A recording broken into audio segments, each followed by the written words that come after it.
तोर भला हो जाए नोनी। आज तो कोया राम के गाना मा नाचे बार तैयार हो जाओगा।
अरे कटका मटका बे ओ नोनी, संभल जा नहीं तो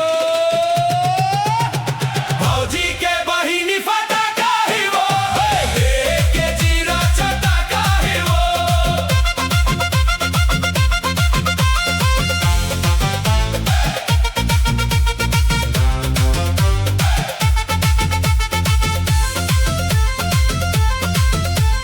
माथे के बिंदिया तोर छम छम छमाई,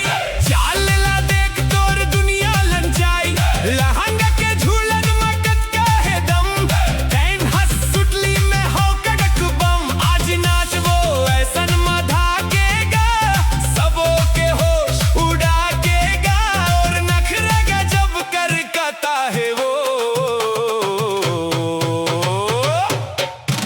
हाय भौजी के बहिनी फटाका ही वो, देख के जीरा चटाका ही वो।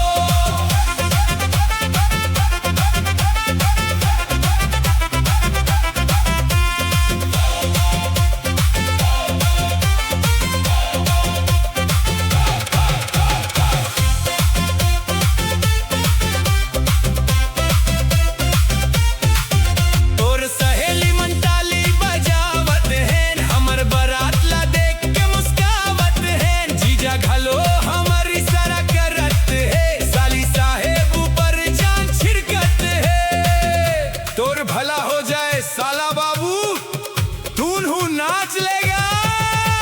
भौजी के बहिनी फटाका ही वो, देख के जीरा चटाका ही वो। सुन ले ओ नोनी तेरे कान लगा के, ले जाऊँ तोला में बंद बजा के, छोड़ के ते जाबे अपन संगवारी, बैठ पे जब हमर मधुआम कनवारी। और गजरा गजाब कटीला है, तोर चश्मा बैद रंगेला है, कोया राम के महफिल में सब कर जीरा लटका है वो। हाय भौजी के बहिनी फटाका ही वो, देख के जीरा चटाका ही वो। अरे फटाका है वो, बिल्कुल कड़क है वो, का कही बेगा तोर भला हो जाए। अब डीजे ला बंद मत कर बे, नाचत रहो संगी हो।